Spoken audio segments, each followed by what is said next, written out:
हे अत्यंत धक्कादायक आहे. सत्तारूढ पक्षामध्ये एकमत नाही, मंत्रिमंडळात एकमत नाही आणि छगन भुजबळ यांच्यासारख्या एका ज्येष्ठ नेत्याबद्दल असे अपशब्द उच्चारणं हे राजकीय नैतिकता, राजकीय म्हणजे कोणतेही त्याला म्हणजे साधन सुचिता सगळी सोडून राज्यातल्या एका प्रमुख नेत्याबद्दल अशी वक्तव्य होणं हे मला वाटतं राज्याची राजकीय परिस्थिती कोणत्या थराला गेलेली आहे याचं सूचक आहे. खरं म्हणजे प्रत्येकाला प्रत्येकाची मतं मांडण्याचा अधिकार असतो. मंत्रिमंडळाने माझी पहिल्यापासून हीच मागणी होती की मंत्रिमंडळाने एकमत करून आपली भूमिका ठेवावी. मंत्रिमंडळातले मुख्यमंत्री जाऊन घोषणा करतात, त्यापेक्षा वेगळी भूमिका मंत्र्यांची असते आणि त्याच्या पलीकडे जाऊन त्या मंत्रिमंडळाला पाठिंबा देणारे मंत्री आमदार हे प्रसार माध्यमांच्या समोर मंत्र्यांचे बाबतीत अपशब्द वापरतात. मला वाटतं की हे अत्यंत निषेधार्ह आहे. छगन भुजबळ साहेबांच्या सारखा एक ज्येष्ठ नेत्याला अशा स्वरूपाचे शब्द वापरू नये. विरोध असू शकतो, मतमतांतर असू शकतात, पण अशा स्वरूपाची भाषा ही योग्य आहे असं मला वाटत नाही.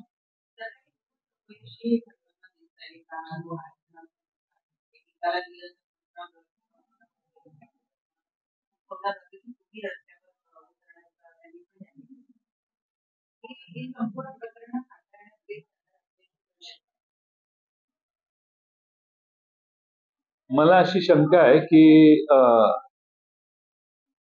मंत्रिमंडळातल्या काही मंत्र्यांनी वेगळ्या समाजाला कसं सांभाळायचं याचा आराखडा तयार केलेला दिसतोय. काहींनी एक बाजू लावून धरायची, काहींनी दुसरी बाजू लावून धरायची आणि दोन्ही बाजूला सगळ्यांनी असायचं. शेवटी आता 16 फेब्रुवारीला जी अधिसूचना काढलेली आहे त्याचं रूपांतर त्यानंतर लगेच काही दिवसात हे GR मध्ये होईल. त्यानंतर त्यावर बोलणं योग्य आहे. त्या बाबतीत आक्षेप आणि कोणाचे ऑब्जेक्शन्स असतील तर ते मागवण्यात आलेले आहेत. वेगळी लोक समर्थनासाठी किंवा ऑब्जेक्शनसाठी त्यात बरीच माहिती भरून देत आहेत. सर्वेक्षण चालू आहे. ते सर्वेक्षण चालू आहे ते की दुसऱ्या बाजूनं चालू आहे.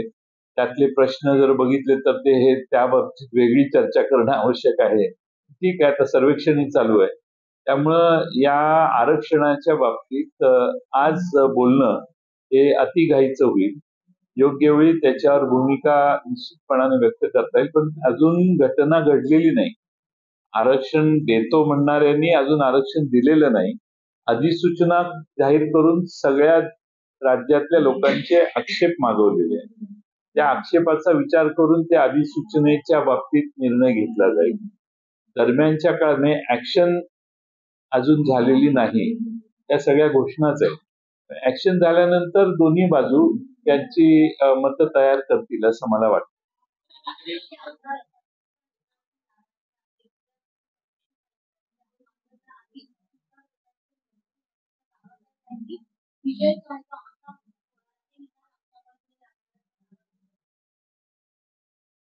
निवडणूक आयोगाच्या समोर अशी एक केस चालू आहे. त्या बाबतीत त्यांचा तोच दावा होता. आज विधानसभेचे अध्यक्ष आम्ही या क्षणापर्यंत मानतो की निरपेक्ष बुद्धीनं काम करतायत. त्यांना न्याय द्यायचा आहे. त्यांच्याविषयी आम्ही अशी आत्मविश्वासाची भावना की ते आमच्यासारखाच निकाल देतील असं आम्ही कधी म्हणत नाही. कारण न्याय देणाऱ्या व्यक्तीबद्दल अशी भूमिका घेणं योग्य नाही. पण सत्तारूढ पक्षाचे तुम्ही ज्यांचा उल्लेख केला त्यांना विधानसभेच्या अध्यक्षांच्या बद्दल एवढा आत्मविश्वास बाळगणं हे विधानसभेच्या अध्यक्षांना अडचणीचं ठरतंय.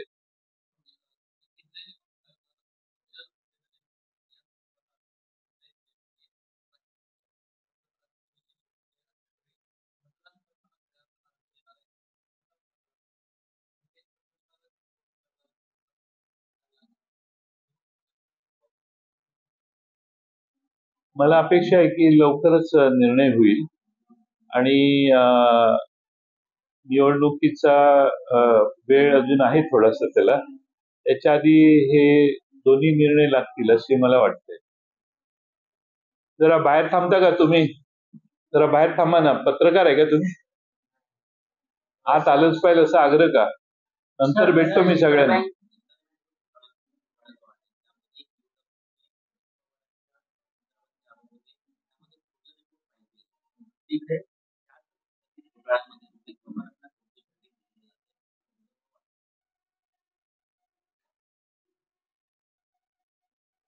क्लोजर रिपोर्ट कशाचा आहे हे बघायला पाहिजे. मी पाहिलेलं नाही. एक्झॅक्टली काय क्लोज केलेलं आहे. म्हणजे अजित पवार आणि इतर या सगळ्यांच्या बाबतीत क्लोजर रिपोर्ट सबमिट केलाय. त्या व्यक्ती म्हणून ओनली फॉर अजित पवार केलाय हे मी पाहिलेलं नाही. ते पाहिल्यानंतर मी त्याच्यावर भाष्य करतो. एकंदर अर्थसंकल्पाने महाराष्ट्रातल्या आणि भारतातल्या जनतेची प्रचंड निराशा झालेली आहे. या अर्थसंकल्पात 4 पिलर आज पहिल्यांदाच मागच्या 10 वर्षाच्या कालखंडात अधोरेखित करण्यात आले. गरीब, महिला, युवक आणि अन्नदाता हे 4 पिलर विसरून गेले काही वर्ष काम चालू होतं. पहिल्यांदाच देशाच्या अर्थसंकल्पात, त्याही इंटरिम अर्थसंकल्पात यांचा उल्लेख करण्यात आला. या सगळ्यांना मदत करायची असेल तर महागाई कमी केली पाहिजे, बेरोजगारी कमी केली पाहिजे, पण त्या सर्वांचा उपाय या अर्थसंकल्पात सुचवण्यात आलेला नाही. 25 कोटी लोकांना दारिद्र्यातून बाहेर काढलं असं सांगितलं जातं, पण त्याचबरोबर 80 कोटी लोकांना मोफत रेशनचं धान्य देण्याची घोषणा केली जाते. त्याचबरोबर आजही जगात सर्वात जास्त गरिबी ही आपल्या देशात आहे हे नाकारता येणार नाही. आणि त्यामुळं आपल्या गरिबीच्या याच्यात हंगर इंडेक्स जे आपल्याला सहज कंपॅरिझन दारिद्र्याची करता येते, त्या हंगर इंडेक्स मध्ये आपला देश आता 125 देशांमध्ये 111व्या स्थानावर गेलाय. म्हणजे मागच्या वर्षीपेक्षा तुलनेने 4 घरं खाली गेलोय आपण. त्यामुळे ही अधोगती झालेली आहे असा त्याचा अर्थ होतो.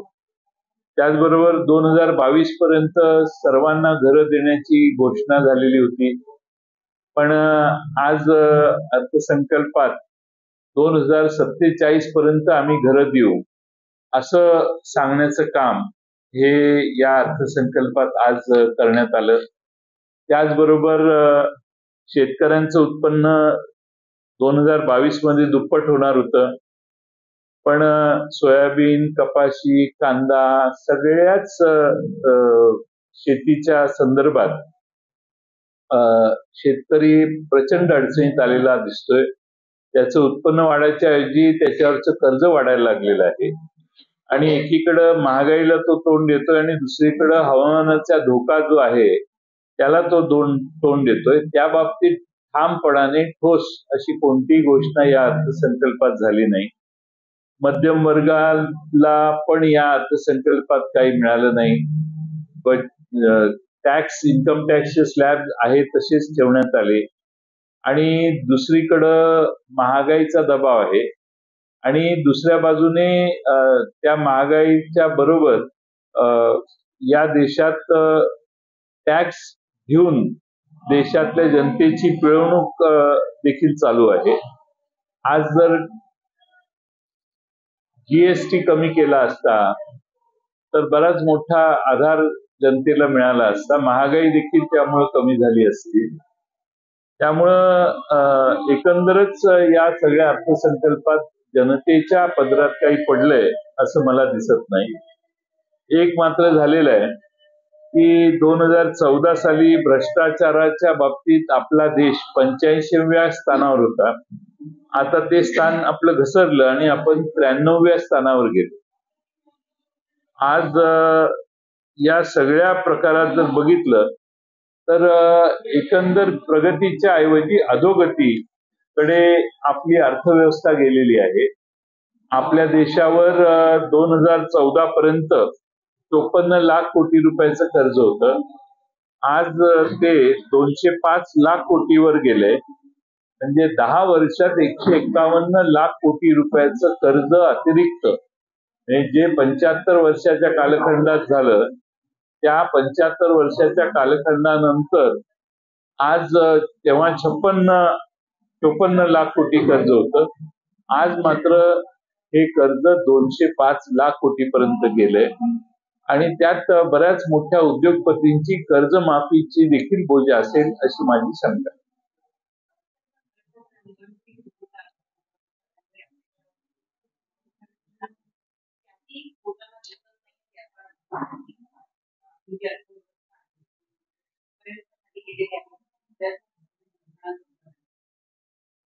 कदाचित मला असं वाटतं की एवढ्या मोठ्या प्रमाणात IMF ने पण मध्ये आपलं ऑब्झर्वेशन केलं. यापेक्षा अतिरिक्त बोजा जर सरकारने घेतला तर श्रीलंकेची सारखी आपली परिस्थिती होऊ शकेल, काही कालांतराने, लगेच नाही, अशी शंका आंतरराष्ट्रीय मॉनिटरी फंड जो आहे त्यांनी देखील व्यक्त केलेली होती. त्यामुळे आपल्या भारतात एकंदरच आर्थिक परिस्थिती, प्रगती, या दृष्टीनं गुंतवणूक, या दृष्टीनं एवढं जर कर्ज आपण काढलं असेल तर त्या वेगानं झपाट्याने गुंतवणूक वाढली पाहिजे आणि त्यात कितीतरी पट वाढ जर झाली तर आपण हे घेतलेलं कर्ज उत्पन्न वाढवून परत फेडू शकतो. हे साधा नियम आहे, पण तसं दिसत नाही. पण कर्ज मात्र जवळपास प्रत्येक माणसी आता 1.5 लाख रुपये प्रति माणसी कर्ज चढलेलं आहे. काय हरकत नाही, पण आर्थिक परिस्थिती देशाची फारशी नव्या म्हणजे येणाऱ्या ह्याच्यात अर्थसंकल्पामध्ये आज मांडलेल्या येणाऱ्या लोकसभेच्या निवडणुकांमध्ये लोकांच्यासाठी काय, या प्रश्नाला उत्तर हा अर्थसंकल्प देऊ शकला नाही. कदाचित आर्थिक परिस्थितीच्या मर्यादा सरकारच्या समोर असतील असे मला वाटतं.